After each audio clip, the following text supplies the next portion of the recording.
Leonardo DiCaprio. Miss Anne Hathaway. Meryl Streep, the Iron Lady. Alan Arkin in Little Miss Sunshine. Kevin Costner. Yes. The King's Speech. Birdman.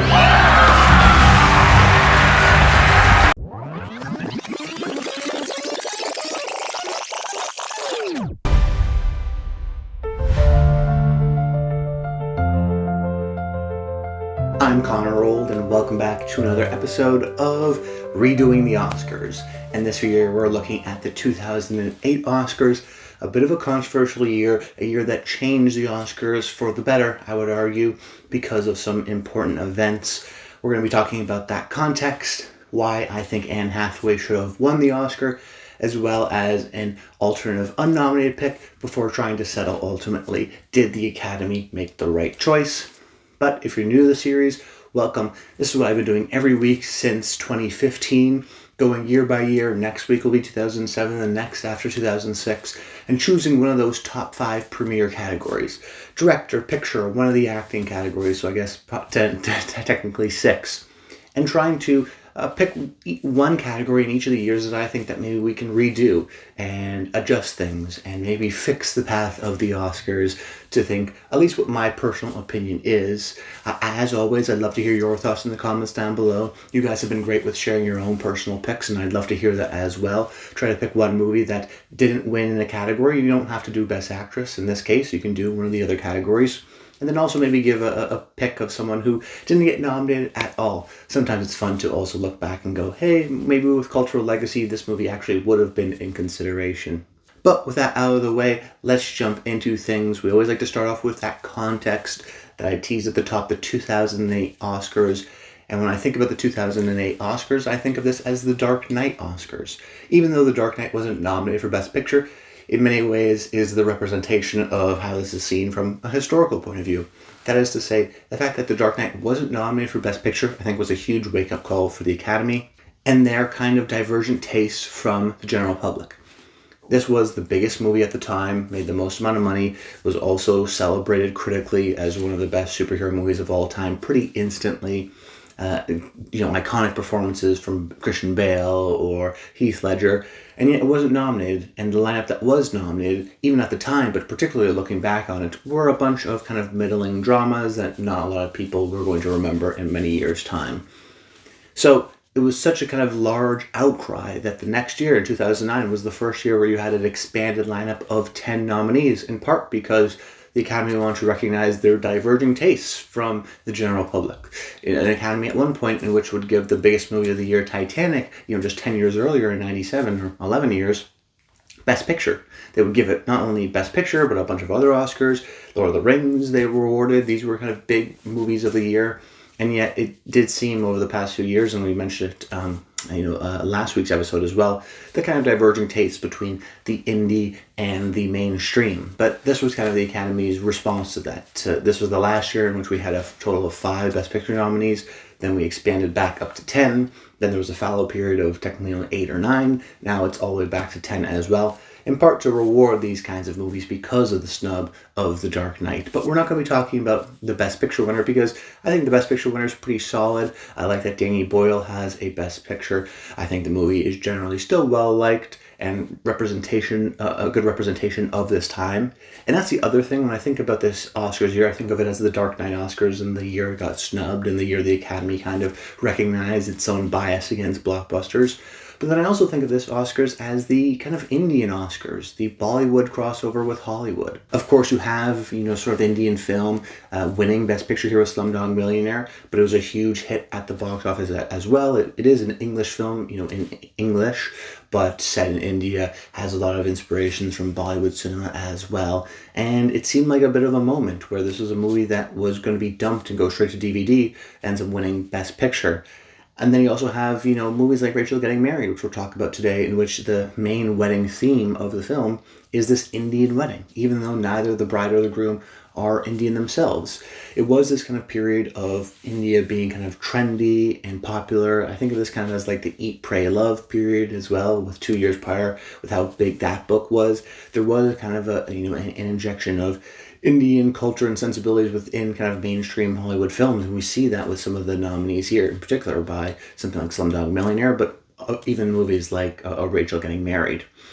But for the most part, I think that even though I maybe would have gone with, let's say, The Dark Knight for Best Picture, for the most part, these are solid picks. The list of Best Picture nominees aren't the best, but Slumdog Millionaire is a fine winner. Personally, probably would have gone with Curious Case of Benjamin Button. That's a personal favorite of mine. But I like the acting winners. I think Sean Penn in Milk is absolutely fantastic. Very glad that Penelope Cruz has an Oscar. And of course, Heath Ledger, they did get that right for giving the supporting actor win to the best portrayal of the Joker, in my opinion, and one of the most defining villain performances of the 21st century in Heath Ledger for The Dark Knight. And then there's the Best Actress category. So we're not going to go into the winner just yet. We'll talk about that at the end if the Academy got it right. But I am going to talk about right now my alternative nominated pick. Someone that was nominated at the Oscars that didn't win that I think should have. And that will be Anne Hathaway for Rachel Getting Married. Finally, we're giving Anne Hathaway her due.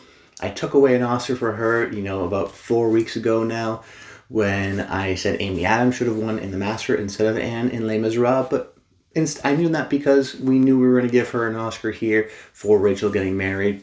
A really defining role in her career that I think shows off her versatility. I still think not a lot of people give her the kind of credit she deserves as an actress in her ability to be more than just her movie star persona, but particularly during this time, you could say that this was sort of her first real acting role in a way, in that it showed a different side of Anne Hathaway. This is a time period of Devil Wears Prada and The Princess Diaries, where she is seen as the kind of nice, bubbly, optimistic, charismatic kind of a rom-com girl. So when you have a movie like Rachel Getting Married, which is all about her, the camera's entirely on her face for most of the film, and she plays this very prickly, uncomfortable, unsympathetic character in many ways, self-destructive. It's a real feat, the fact that she was able to pull it off. When you think of other kind of movie stars, of which Anne Hathaway is, you think of a Tom Hanks or a Will Smith. These guys who have the similarly kind of heroic, positive persona, they haven't really been able to transition into the kind of negative roles. You can't really see, and Tom Hanks hasn't really successfully, I think for a lot of people, played the kind of villainous role, because we just want him to be America's dad and be nice and safe, and that's what he's good for. Versus someone like an Anne Hathaway, for the most part, her modern day roles are her being bubbly and with a great smile and charismatic and nice and sweet. But the fact that she's able to successfully pull off this role, I think, is a testament to her ability to actually undercut that. And in a way, it's almost harder for her because we have this idea of Anne Hathaway being this nice, sweet movie star, that when she is this very prickly, cynical kind of a character, it's a harder ask for audiences because we've already established what her persona is. So she has to almost undercut it even more so. So it's a huge testament to the fact that I think she's able to achieve this by being so prickly. And what I think she's able to do for the first part of the movie is kind of have this cynical, sarcastic tone. Her line deliveries are very rarely above kind of a breath. She doesn't speak very loudly. She's always kind of whispering something underneath her breath. And she's good at that. And that kind of performance style of darting her eyes, not necessarily looking at anyone, saying these kind of cynical, sarcastic kind of digs at other people underneath her breath, is that kind of a reading to the audience that she is this person with self-esteem issues or insecure issues, or kind of just a cynical approach in the world, and she's kind of putting it down and reinforcing it by her speech. But then what I also think is excellent is that while Anne Hathaway is able to kind of get that kind of sarcastic sass at the first part of the movie, the second part in which she's required to have these larger confrontations and be angry and yell and shout, she's also able to do that too. She also has that power within her to kind of have those emotions explode. So it's a great performance because it has both sides to it. And I think that's why the Academy ultimately nominated her performance. They didn't really like the film. She was the only nomination from the film.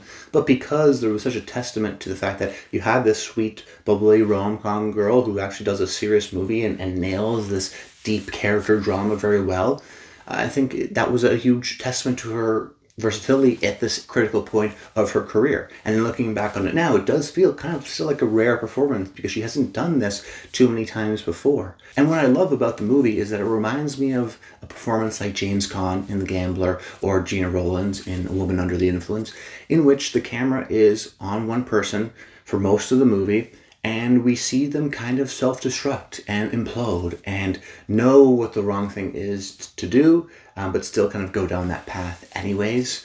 And, there's just this sense of car crash appeal, I guess, to watching this film, watching someone kind of destroy their lives or have these intense emotions that are going to make things worse, but can't avoid going down that road because of this kind of emotional impulse. The movie explores that psychology very well, but a lot of it has to rely on the performance of Anne Hathaway and that ability to showcase all the different emotions, because there is some happiness in here, but there is that kind of deep, self-destructing, cynical attitude that leads into these emotional boilovers, of which Anne is able to handle both very well. So it's really impressive performance. Performance I like quite a bit in a movie I like from a great director in Jonathan Demme, but I still go back to this as, Anne Hathaway has this in her. Sometimes I want to see a little bit more from her, but it showcases that she is an absolutely fantastic actress and probably, even though it was a little bit early in her career, I think should have won the Oscar.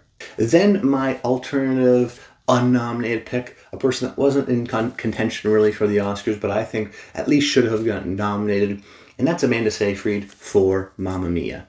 I really wanted to go with Meryl Streep in Mamma Mia and have this kind of be a mini Devil Wears Prada episode. I think that would have been a lot of fun, but I didn't want to force it. I ultimately wanted to go with the performance from this film I liked the most in Mamma Mia, which started off as this kind of cult movie that has turned now into a complete classic. And what I love about Amanda's performance is that she is such a feeler within the movie. She allows you to kind of have so much fun and joy because she is also having fun and joy within the movie. The movie in parts can be kind of complicated and scenes are edited strangely and blocked weird. Like, I'm not necessarily sure if it's always like a well-directed movie at times, but what it does recognize is that Grease is beautiful, so we'll just shoot Grease all the time. ABBA songs are great, they're fun, they're pop, they're light. And what Amanda Seyfried is also able to recognize as well is that she needs to communicate that energy to allow people to have fun as well. You see, some actors, they're movie stars in the sense that they have a blank face and then allows audience members to project themselves so that they feel a part of the story. Think of Daniel Radcliffe in Harry Potter or Elijah Wood in The Lord of the Rings. We feel part of that journey, not necessarily because you have super complex, fascinating characters, but because they're kind of ordinary and simple. But with Amanda Seyfried here, she is expressing so much joy and happiness. She's twirling, she's dancing, she's singing. She's always kind of this bright, blonde ray of sunshine in the Greek, beaches and islands that allows you to have that fun. It kind of allows you that acceptance of this is light and this is fun and you can have a good time and you don't have to necessarily take anything seriously because our main character is feeling that energy and she's able to kind of capture and bring up the energy of the film. And that's a hard thing to do sometimes because this could have been an Anne Hathaway kind of a movie star performance in many ways.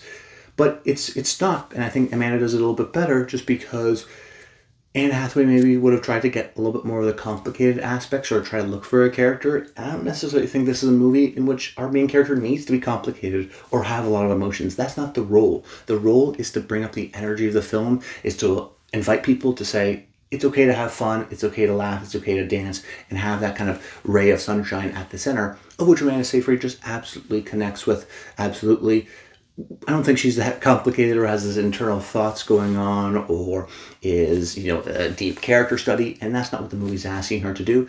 And she doesn't necessarily even try to add to that, which I think is what makes the performance so well, is that she's able to capture the tone and feeling of what an audience member should have, and then portray that with her beautifully expressive eyes and facial reactions. She is able to kind of capture that tone that the movie needs and is, I think, in many ways underrated in giving us and allowing us that acceptance to feel those emotions as well. Because very simply, when she's twirling and singing and having fun, it allows us to kind of feel those similar energies as someone who's kind of inviting us into this world. But now to end off the episode, did the Academy make the right choice? And this one is a definite no. I think that Kate Winslet for The Reader is one of the strangest Oscar wins, definitely of the 21st century. I remember seeing the movie for the first time and being really confused by it.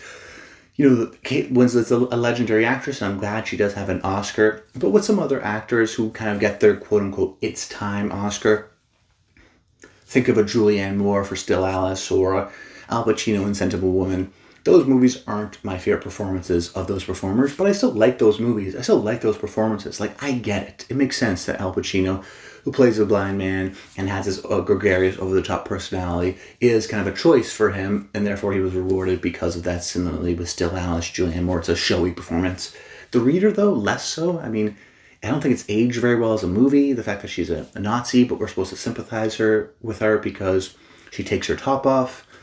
And it's kind of backwards, I think, in that thinking. And then I also, think that she's not a lead actress for sure within the film. It's notable that the Actor Awards gave her an award for Best Supporting Actress. So that would be maybe a little bit more acceptable. But in a lead actress category, she's not the lead of her movie. The movie's not very good. Her performance, I think, is kind of misguided and doesn't necessarily fit within the movie itself and the tone of everything. It's just an odd film that I don't think is aged very well, and a performance that I don't think necessarily either works within that film too. It's not even a movie where it's like, I don't really love the movie, but Kate Winslet, undeniable. She's normal and fine, but actually in many ways I think sometimes misguided in her performance style within the movie. It's like not always as serious as the movie is. So the fact that she won, I think, is a bit of a blight on her career. The fact that this is the movie she won an Oscar for, which is a movie that very few people actually really have a deep passion for. Maybe I'm wrong in the comments down below if you love the movie, but I don't think it's a movie that has stood the test of time and like a Dark Knight or a Mamma Mia or even something like a Rachel Getting Married. Now, I would have gone with Anne Hathaway, and I'm not necessarily even saying that she was the number one correct choice. You could have gone with someone else, maybe Meryl Streep in doubt, and that way we don't have to give her a third Oscar for The Iron Lady. But ultimately, Anne Hathaway was the one that jumped out to me, and I think she probably should have been the eventual winner, and the Kate Winslet one, I've just never really understood. But that's about it. I hope you enjoyed the video. Make sure you comment below. Let me know your thoughts on these categories, your alternative unnominated picks, and stay tuned to next week, the 2007 Oscars, one of my favorite Oscars. Should be a great episode to talk about, and can't wait until that. But until next time, stay tuned.